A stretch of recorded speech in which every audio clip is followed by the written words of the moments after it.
جناتي، كيفكم شباب؟ بألف خير ما كنت جنة. اليوم راح يصير لي شهرين عاملة عملية أنفي. اليوم الفيديو عن العملية قبلها وبعدها، راح أشارككم كل شيء بخصوص العملية. بآخر فيديو راح أجاوب على أسئلتكم اللي سألتوني إياها في الإنستغرام. يلا نبلش. موعدي كانت الساعة 10:30، بس دخلت على غرفة العمليات الساعة 5. طبعا كنت صايمة من الصبح عشان التخدير كامل. قبل العملية كان عندي استشارة أخيرة وشرحوا لي أكثر عن العملية، وكان لازم أوقع على ورقة أني موافقة، وبعدين استنيت الدكتور. اليوم يوم العملية وعملية تبع أنف. أنا كنت أكتب الشاشة أعمل ولا لا، بس قررت طبعا يعني قبل العملية رحت على 3 مستشفيات وعملت سيرش كتير منيح. الدكتور يعني أهم شيء الدكتور، مش مستشفى صراحة. دكتور مستشفى لازم 2 يكون كويسين.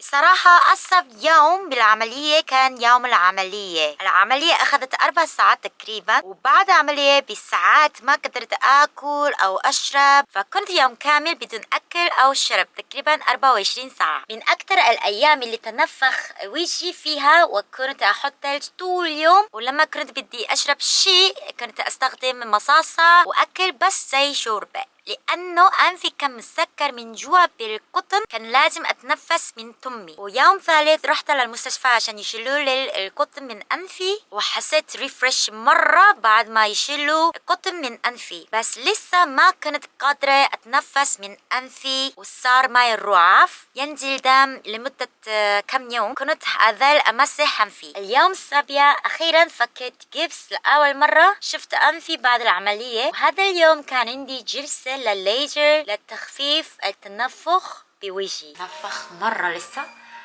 طبعا يعني حتى بعد شهر لسه راح يكون زي النفخ، بس بعدين شوي it will get down, and it's too high for now, I know, but it will get down, it will get natural.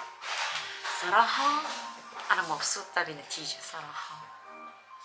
اليوم 12 هاي صورة بهذا اليوم، وأغلب التنفخات والزرق بوجهي راح، وهذا كان ممتاز لأنه بالعادة بياخد وقت أطول لا يروحوا، بس أنا كنت ملتزمة بالمشي وماي كتير، وكنت أشرب شراب اليقطين كتير، وهذا كتير مفيد. وبعد شهر رجعت على جيم وبلشت الرياضة كمان مرة. زي ما تعرفوا بعد أي عملية لازم نوقف جيم أو رياضة. صراحة هذا الاشي بخليني بحس إنه كتير مكتئبة وهيك، فكنت مبسوطة إني قدرت أرجع على الجيم. وهلأ رح أجاوب على أسئلتكم من إنستغرام. أول سؤال: سبب العملية؟ عشان كنت حابة أغير بشكلي، وسمعت من الناس إنه عملية الأنف رح تغير بشكلي أكتر من عملية العيون. أنا عملت عملية الأنف بس حسيت إنه أثر على كل شكلي. كنت أحس إنه أنفي قبل العملية بيعمل مدى واسع لوجهي، بس بعد العملية حسيت وجهي صار شارب كلاسي أكتر، حسيت منظري تماما مختلف. وحتى بالإنستغرام الناس فكروا إني أنا عملت أكتر من عملية، بس لا، وهذا غير شكلي 180 درجة. حتى أنا تفاجأت كيف ممكن عملية واحدة تغير الشكل زي هيك. والسؤال الثاني: هل ندمتي؟ لا، أنا بعرف إنه قبل العملية أنفي كان حلو وكيوت، بس ما حكيت لكم قبل عدى مدى واسع لوجهي عشان أنفي، بس بعد العملية حسيته أحلى وأنثوي وكلاسي. والسؤال الثالث: كم تكلفة العملية؟ أنا اخترت أحد أفضل مستشفيات بكوريا مع أحد أفضل دكتور بالمستشفى، عشان هيك السعر كان أغلى من مستشفيات الثانية. ومن أهم الأسباب لاختياري لأفضل مستشفى والدكتور إني دايما بسمع من ناس اضطروا يعيدوا العملية، خاصة عملية الأنف، وأنا ما بدي هيك. بدي أعمل عملية بس مرة واحدة بطريقة ناجحة وخلاص، حتى لو السعر أعلى. فسعر العملية بيختلف حسب حالة المريض، وممكن يعملكم الخصم إذا عطوكم صورتكم بعد وقبل العملية. السؤال الرابع: في ألم؟